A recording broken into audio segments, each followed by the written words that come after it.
Jón Viðar Jónsson, leikhúsgagnrýnandi, velkomin. Takk. Þú þykir frekar harður gagnrýnandi og óvæginn og sumir segja að þú sért frekar persónulegur í dómiðinum og margt leikhúsfólk bara hreinlega ósátt við gagnrýniðina almennt og ég langar að spyrja, gengur of langt? Ertu persónulegur? Ertu óvæginn? Nei, það tel ég ekki vera og þegar þú segir að margt leikhúsfólk sé ósátt við mína gagnrýni ég meina, hvaða gagnrýnandi eru allir sáttir við. Það eru skipta skoðanir sjálfsagt á minni gagnrýni eins og allri annarri gagnrýni og það verður bara að hafa það. Ég sé eitthvað harður, já, það verður bara aðrir að meta það. Ég reyni nú svona að tala á mannamáli, þannig að fólk skilji mína meiningu og það getur vel verið að sikta allir hrifnir af því. En þú hefur aldrei veltið fyrir þér hvort þú gangir of langt, sért til dæmis of persónulegur, hefur aldrei upplifað það að þú sért jafnvel einhver leyti meiðandi í garð fólks særandi? Nei, það tel ég ekki vera og ég bið menn það bara að nefna eitthvað dæmi það að ég sé þannig. Ég hef gengið á menn sem hafa haldið þessu fram og ég hef ekki fengið nein dæmi það. Sko þetta náttúrulega leikarinn alltaf, hann leggur alltaf sína persónu undir á sviðinu svona vissu leyti, en hann líka að vinna listrænt starf og menn verða að halda þessu tvennu svolítið aðskildu sjálfur, halda sinni persónu fyrir utan það sem þeir eru að gera í sviðsljósinu. Og ef að menn sjálfur rugla þessu saman, þá kannski fara þeir að upplifa umsagnir annara sem eitthvað persónulegt. En verk leikarans og verk listamannsins eitt, persóna hans annað og við höldum þessu aðskildu. Það vakti nú athygli, ég held að það verið haustið 2007 þegar þú gagnrýndir Borgarleikhúsið eða sýningu Borgarleikhúsinu harkalega og síðan segiru að nályktina leggi frá Borgarleikhúsinu og þá að tala það bara í víðasta skilningi. Þetta mjög harkalegt. Nei, þetta bara svona... Þú ert að dæma þarna, ekki bara leikhússtjóra, þú ert að dæma allt starfslið leikhúsins sem búið að leggja þarna mikla vinnu á sig. Nei, ég ekki að dæma, það sá allir í hvaða samhengi þetta var sett fram. Þetta voru ummælum ákveðnar sýningar og sem að ég var mjög óánægður með. Önnur var þetta gestaleikur og hinn var unnin af gestaleikstjóra. Mér fannst það báðar mjög vondar. Og mér fannst náttúrulega starf Borgarleikhússins á þeim tíma vera í mjög mikilli lægð og mikill doði yfir því. Og þetta var nú bara svona líkingamál sem að ég greip til. En að segja nályktina leggur frá leikhúsinu. Þetta út á við þetta mjög harður dómur fyrir leikhús sem að þarf að sækja til sín áhorfendur og þarna ertu ekki að taka sýningu, þú ert bara að taka leikhússtarfið almennt. Ég er ekki að auglýsa leikhúsið, það er ekki mitt hlutverk að auglýsa leikhúsið. En þarftu að slátra því? Það getur komið fyrir að gagnrýnandi þurfi að taka dálítið ákveð á hlutunum. Ef honum blöskrar, þá gerir hann það bara. En þá ertu að taka það almennt, það sem á við þú getur tekið sýningu og gagnrýnt hana, en þarna fórstu í almennar hlutan. Já, ég segi það líka, ég gáði að því ég var náttúrulega búin að fjalla Borgarleikhúsið mjög lengi áður og hafði gagnrýnt þess starf undir þáverandi leikhússtjóra. Ég hafði gagnrýnt, skrifað marga sýningar, þetta var ekki fyrst ummæli mínum starf leikhúsins. Þannig að þetta kom nú svona í framhald af því og eins og ég segi þetta tengdist mati ákveðnum sýningum. En ég hef verið að lýsa vanþóknun á öllu starfsliði leikhússins að alltaf bara fá sinna. Þú stundum sagt að það skorti klassísk verk í verkefnaval leikhúsanna og bæði leikfélag Reykjavíkur og Þjóðleikhúsið settu núna jólin upp 2 Shakespeare-sýningar eða hvort í sínu húsinu og þá segir í framhaldinu að þú velti því fyrir þig hvort þetta sé full stór skammtur svona í einu lagi og þá spyrir maður aldrei hægt að gera þetta til geðs. Nei, það getur vel verið að þessi stundum erfitt að gera þetta til geðs. En í þessu samhengi skiptir það alltaf máli að það hefur ekkert leikrit eftir Shakespeare verið held ég leikið hérna síðan 2003 á sviðum hérna stóru leikhúsanna. Og þetta náttúrulega höfuðskáld vestrænna bókmennta og þetta skáld sem að hefur það miðlæga stöðu í öllum bókmenntum heimsins að það á hver kynslóð raunverulega að fá tækifæri til að kynnast höfuðverkum hans á leiksviði. Nú ertu að tala 7 ár og við fáum 2 Shakespeare sýningar. Já. Og svo kannski líða bara 7 ár þá til að koma næst aftursýningar. Ég veit ekkert um það. Þetta er svo tilviljunarkennt. Þetta er ekkert það er engin regla, engin hugsun. Þjóðleikhúsið, ég hef gagnrýnt Þjóðleikhúsið og núverandi þjóðleikhússtjóra mjög fyrir það að vanrækja almennt sér klassískar bókmenntir. En í rauninni ef þú horfir á verkefnavalið í vetur þá hann að setja upp bæði Heddu Gabler eftir Ibsen og Arthur Miller, allir syni mínir og síðan Shakespeare. Og hvað langt síðan að Ibsen var sendur síðast í þjóðleikhúsinu? Já, en nú að minnsta kosti leikhúsið uppfylla. Já, ég fagna því mjög. En við skulum sjá hvort það verður eitthvað framhald á þessu. Þetta hefur ekki verið svona í árum saman í þjóðleikhúsinu. En bara þarf að setja Shakespeare upp á 2 ára fresti í íslensku leikhúsi? Já, helst þarf að gera það. Shakespeare er það mikilvægt skáld í hérna vestrænu leikhúsi að það þarf að gera það og líka annað, það önnur hlið á þessu sem svo að hann er náttúrulega svo gefandi fyrir leikara. Þetta eru svo gefandi hlutverk. Það er ekkert skáld sem að gefur leikurum eins mikið. Og okkar hérna burðarleikarar þeir eiga að fá tækifæri til þess að glíma við þessi hlutverk. Nú hann Arnar Jónsson að leika Lékonung. Hvað hefur Arnar fengið að leika mörg Shakespeare hlutverk á sínu ferli? Ég hef ekki talað. Nei, það er mjög auðvelt að telja þau. Þau eru mjög fá. Þetta er burðarleikari af sinni kynslóð. Þetta er maður sem ætti að vera búinn að leika öll stóru hlutverkin í Shakespeare, Othello, Macbeth, Shylock, Falstaff, Hamlet. Og hann er núna þetta er eiginlega fyrsta sem hann er að taka sáðu. Þú erum ekki sérstaklega sáttu við frammistöðuna hans í því verki? Nei, ég kenni nú leikstjóranum dálítið mikið um það vissu, en Arnar er stóru leikari og mér finnst leikhúsið ekki hafa búið á hann sem skildi að þessu leyti. En nú setja leikhúsinu upp þessar 2 Shakespeare-sýningar, þær fá til sín erlenda leikstjóra, Litháa og Ástrala og þetta eru þekktir leikhúsmenn og það eru stóri leikarar í burðarhlutverkum, eins og þú segir Arnar í Þjóðleikhúsinu og síðan Ingvar í Borgarleikhúsinu. Og þú ert mjög ósáttur bara við báðar þessar sýningar. Já, hef ég ekki leyfi til þess? Jú, en ég spyr hvað liggur þar að baki? Af hverju gekk þetta ekki upp?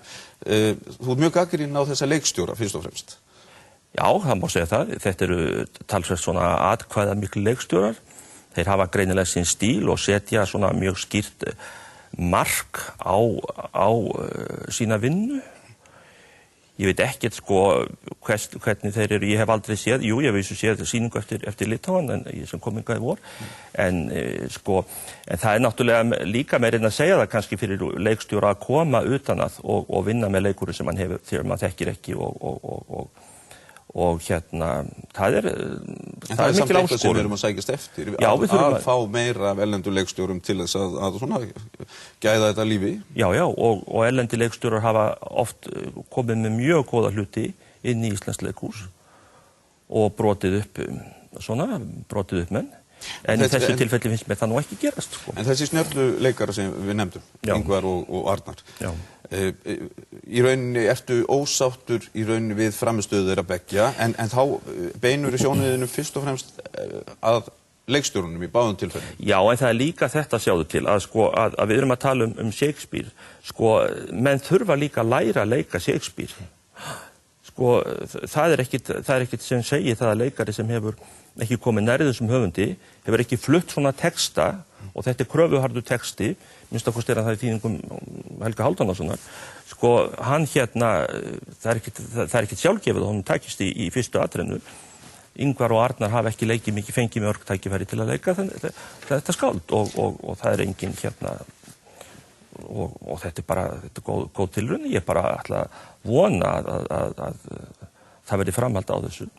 Það er líka það sem að kannski áberandi skortur á íslensku leikhúsi, það eru íslensk leikverk, það að segja leikverk sem eru skrifuð fyrir leiksvið, ekki leikgerður úr bókum. Og við munum eftir öllum þessum fjölmörgu handritahöfundum sem að skrifuðu bara sérstaklega fyrir sviðið og þarna eru stórnöfn eins og Jökull Jakobsson og þetta margir fleiri. Erum við í einhvers konar höfundakreppu hvað það varðar? Já, við erum það nú sjálfsagt. Það náttúrulega, sko, það er náttúrulega ekki sjálfgefið að svona lítil þjóð, hún eignist stóra leikritahöfunda í hverri kynslóð. Það var náttúrulega mikil gróska þarna milli 60 og 80. Þá komu upp nokkur góð leikskáld, menn eins og Jökull nefnir, Guðmundur Steinsson líka, ekki gleyma honum, og Oddur Björnsson, Agnar Þórðarsson og Birgir Sigurðsson, fleiri, þetta var svona, og fleiri, Jónas Árnason. Þarna var svona ákveðin gróska. En síðan einhvern veginn svona lognaðist hún út af og það varð ekki, þetta hélt ekki áfram, það varð ekki þessi endurnýjun. Veistu hvað veldur? Er þetta eitthvað sem að leikhúsin hætta að sinna eða fer bara áhugi skrifandi fólks yfir í annað, í kvikmyndir, sjónvarpsþætti eða bækur? Já, það ruglast mjög margt sem spilar inn í þetta, það gerir það. Sem ég segja, skáldsögur séu í tísku núna. Og það kann að vera hluti af skýringunni, að leikhúsi sé ekki svona inn. Nú, það má líka benda á það kannski að svona hvernig leikbókmenntunum haldið að þjóðinni og að ungu kynslóðinni. Ég get nefnt sem dæmi að það kemur hér út bókmenntasaga núna fyrir áramótin, skrifuð af Dagnýju Kristjánsdóttur, prófessor í Háskólanum. Það sem bókstaflega ekkert fjallað íslenska leikritun. Þetta er bókmenntasaga. Og leikritunin fer nánast ekki inn í þarna. Sko, og þetta er gefið út af virtu forlagi og það á að kenna þetta í skólum. Sko, hvaða hugsun þarna á bakvið? Finnst mönnum að Jökull Jakobsson og Guðmundur Steinsson skipti einhver máli í bókmenntasögu þjóðarinnar? Þetta afskaplega einkennilegt og þetta er ekki mikil uppörfun sem menn fá þarna finnst mér. En það hlýtur líka að liggja þarna veikleiki í því að leikhúsin sína barnaleiksýningar, síðan kemur eitthvað gap, aldurinn 13 til 19 ára, það er kannski ekkert sérstaklega mikið við hæfi í leikhúsunum, það er verið að sína eitthvað sem kallast unglingasýningar en þetta eru nú oft sýningar sem eru skrifað af miðaldra fólki sína eigin bensku eða sögu, kannski vantar einhverja skírskotun til þeirra eigin reynslu, þeirra unglinga sem eru núna. Já, ég gerir mér ekki alveg grein fyrir því. Eða kvikmyndar heilla kannski meira? Já, eða bara það að unglingum þeir fara á leiksýningar og þeim finnst það leiðilegar og þá bara... Hvað veldur? Já, þeir kannski bara eru óhöfnir og fara inn á vondarsýningar og það er bara slæmt því það er nóg frambóð öðru afþreyingar og skemmtiefni og því miður hafa leikhúsin verið það hefur verið misjafnlega gaman að fara í íslenskt leikhús á síðar árum. En svo er það áhugavert að ekki bara það við séum að sjá, við erum reyndar að sjá yngri leikskáld einhver, bæði Jón Atla, Þórdís Elvu og Braga Ólafs, en síðan erum við að sjá þessar leikgerðir á til dæmis Íslandsklukkunni sem að telst nú vera klassík og þar eru bæði Baltasar og Benedikt Ellisson að með mjög glæsilega sýningar þar sem að áhorfendur, þetta eru sýningar sem áhorfendur vilja sjá. Og ég man nú eftir því reyndar að þú varst ekkert mjög hrifinn af Gerplu, en áhorfendur eru greinilega ekki sammálaðir. Nei, áhorfendur eru sem betur fer ekki alltaf sammála mér. Já, reyndar vildi nú svo til að Baltasar sjálfur, hann viðurkenndi nú í viðtali að hún hefði ekki verið fullkomlega æfð á frumsýningu, þannig að En hann fór og æfði hana betur? Já, og hún er örugglega orðið miklu betri núna. Já, ég held reyndar af því að tala um þetta, sko, ég heyri það það sem ég hef heyrt að yngra fólki, þeim finnst gaman á þessum sýningum og það getur vel verið þessar sýningar báðar, það eru svona leikrænar og líflegar og maður getur auðvitað sko endalaust velt vöngum það hversu góða þær eru sem túlkun á þessum verkum og þó þær höfðu ekki til miðaldra kalla eins og mín, þá getur vel verið þessi ykkur aðrir hópar sem sjá eitthvað annað í þeim. Þetta er kannski sko, þarna kannski gefst ungu kynslóðinni þetta opnar kannski einhverja leið að skáldskap Laxness, það getur vel verið, menn hafa talað það að hann sé svolítið að gleymast og yngra fólk sem man hann ekki sjálfan, ólíkt okkur, það er erfitt með að tengjast þessum textum og kannski þetta einhver ný leið að honum og kannski laða þetta líka þá nýja áhorfendur að leikhúsinu. Ég finnst gaman að það er aðalatriði að sko, já það skiptir öllu máli að fólk fá eitthvað út úr því sem þegar það fer í leikhús. Ungt fólk sem er kannski ekki mjög leikhúsvant. En að því að þú setti þig einmitt í þessa stöðu að hugsanlega áttu ekki samleið þarna með ungu fólki að því að þú ert sjálfur meðaldra og þú ert náttúrulega með sko langa og mikla leikhúsreynslu og geturðu dæmt sýningar út frá víðari hópi eða ertu alltaf að miða við sjálfan þig og áttu þá erindi til allra hópa í þínum skrifum? Sko fyrir ekki að Þórhallur, við hvað á ég annað að miða en sjálfan mig? Nei, ég spyr þig. Já, ég meina þú fær sjálfur í leikhús og þú miðar ekkert við neitt annað en sjálfan mig. Já, en ég svo sem ekki að tjá mig opinberlega sýningarnar, þess að spyr ég þig, sko, geturðu farið á barnasýningu og metið hann út frá því barni sem á eftir að upplifa hana? Unglingasýningu og... Ég get ekkert metið hann út frá nokkrum öðrum heldur en sjálfum mér. En ég get kannski sko hort á viðbrögð annara og tekið svona nótís af þeim, en það auðvitað fyrst og fremst mín upplifun sem ég að fjalla og lýsa og skýra og skilgreina. Ég hef ekkert annað að ganga út frá. Nei, þá velti þið fyrir mér, ég meina eftir að hjálpa til með yngra fólki þegar það les dómana þeina og kannski á það ekki samleið með þér? Nei, það er alltaf þannig að fólk les dóma og sko þetta er náttúrulega þannig að fólk les dóma og fylgist með gagnrýnanda. Ef það er án að borða, ef það notar gagnrýnin á einhvern nátt, þá náttúrulega les það og það ber það saman við sinni eigin upplifun. Og menn komast fljótlega að því hvort að þeir eru sammála þessum gagnrýnanda, hvort þeim finnst hann yfirleitt vera út að aka eða hvort að þeir svona tengja eitthvað við það sem hann er að skrifa. Það bara er allur gangur á því. Og þannig það. En fólk hefur stundum ekki samanburði. Það sér jafnvel, það les DFF, gagnrýnin eftir þig, þar stendur sýning, fær 2 stjörnur og það dugar fólki. Og þú ert síðan með einhverja fyrirsögn sem að í rauninni slátra sýningunni. Þannig að það hefur ekki endilega samanburði, það bara missir jafnvel áhugan á að fara í leikhúsið eftir að þú hefur gefið í svona slæma dóma. Já, ef fólk tekur svona óskaplega mikið mark á mér, þá náttúrulega, þá get ég ekki gert það því. Já, þú ætlast vantilega til þess að Nei, ég ætlast til þess, ég bara er að leggja mitt mat á hlutina, ég er ekkit að, svo er það bara alveg undir hælinn lagt, hvort menn eru samdóma mér eða ekki. Það hefur hver einasti maður sína dómgreind í þessu efni og ég tala bara fyrir sjálfan mig. En hver er tilgangur með gagnrýni? Er það að miðla til leikhúsfólksins eða er það að miðla til allra þinna lesenda og gefa þeim upplýsingar hvers konar sýning er á fjölunum? Já, sko tilgangur gagnrýni getur verið svo óskaplega margþættur. Þetta er náttúrulega, má segja, þetta er uppfræðsla, einhverju leyti. Maður er svona að fræða fólk leikhúsið, leikbókmenntirnar og það er sáþáttur í þessu. Og svo er maður náttúrulega líka að reyna svona að leiðbeina leikhúsinu út frá manns takmörkuðu þekkingu, að maður svona reynir að benda fólki á leikurum ef þeir á það sem það sem vantar á hjá þeim og maður lofar það og lastar bara eftir þessum ástæðum. Það er svo margt í þessu sko. Hvað með bara leikhúsið, við erum átt að tala einhverja stefnumörkun og við erum að tala einhverja sýn og líka hvaða áhrif leikhúsið á að hafa til dæmis inn í samfélagslega umræðu og annað í þeim dúr. Finnurðu að leikhúsið hefur mikið að segja, að því liggi mikið á hjarta og leikhúsfólki almennt? Þetta er nú afskaplega erfið spurning.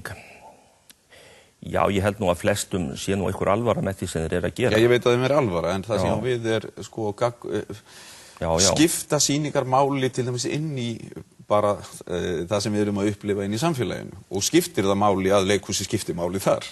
Já, það á að skipta máli.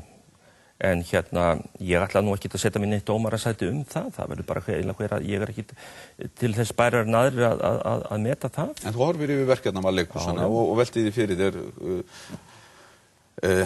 hvernig því stillt upp. Horfir á það að leikhúsi sé að hafa áhrif í verkefnavali sínu og taki mið af einhvers konar tíðaranda. Já, að einhverju leyti auðvitað leikhúsi verður náttúrulega alltaf að ná til samtíða sinnar, en það þarf ekki að gerast endilega með því að leikhúsi sé að fjalla alltaf einhver aktúel mál eins og sagt einhver félagsleg mál eða eitthvað pólitískt. Ég meina, að vísu náttúrulega núna komið upp ástand í okkar samfélagi sem að kallar á að manni finnst svona virka þáttöku í gagnrýni umræðu eða hvað maður að orða það. Og mér finnst leikhúsið nú ekki hafa neitt verið óskaplega duglegt við að hoppa inn í það. Men það var reynda svolítið í borgarleikhúsinu og það sem góðra gildavert. En ég á eftir að sjá það til dæmis í Þjóðleikhúsinu. Hefurðu velt fyrir þér með varðandi til dæmis ráðningu leikhússtjóra og þann tíma sem þeir sitja? Þetta nú, Stefán Baldursson satt í 15 ár, menn að sitja í svona 8 til 10 ár. Já. Þetta of langur tími? Það allt of langt að sitja í 15 ári í stöðu Þjóðleikhússtjóra eins og nú í pottin búið. Stefán satt of lengi og það var komið stöðnun í veruleg stöðnun í leikhúsið. Svona síðustu árin sem hann var. En það má náttúrulega segja það svo sem að það hafa nú kannski allir þjóðleikhússtjórar setið of lengi. En ég meina hver þá eðlilegur tími til að setja bæði mark sitt á leikhúsið en að vera ekki of lengi? Já, það var nú á sínum tíma, var nú settur hérna, var nú ráðningatíminn takmarkaður við 8 ár.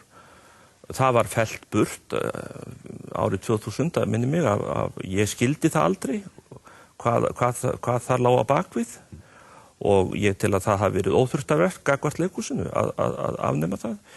Það mikið atriði, ekki síst í svona litlum forholum eins og okkar, að leikhússtjórar, sérstaklega Þjóðleikhússtjóri, siti ekki of lengi. Þetta valdamikil staða og hann hefur mikil áhrif og ef að leikhússtjóri getur sitið áratugum saman, þá náttúrulega ljóst að hans staður orðin mjög sterk og býður upp á slæma hluti, að mínum dómi. Við erum að sjá, við tölum leikstjóra, við tölum leikskáld og kannski einhver vöntun á leikskáldum, en við erum að sjá líka unga leikstjóra vera að spretta fram og þarna áberandi með til dæmis Stefán Jónsson, Benedikt Elvinsson og Baltasar. Fleiri. Og Kristín Eysteinsdóttir, Ágústa Skúla og fleiri. Það var orðið endurnýjun svolítið í því. En það var orðið endurnýjun í bland við þessa eldri, en svo líka einhverjir eldri sem að eru svona detta út. Já. Er þessi blöndun, er við í góðum farvegi með þetta? Það má alveg ræða það finnst mér.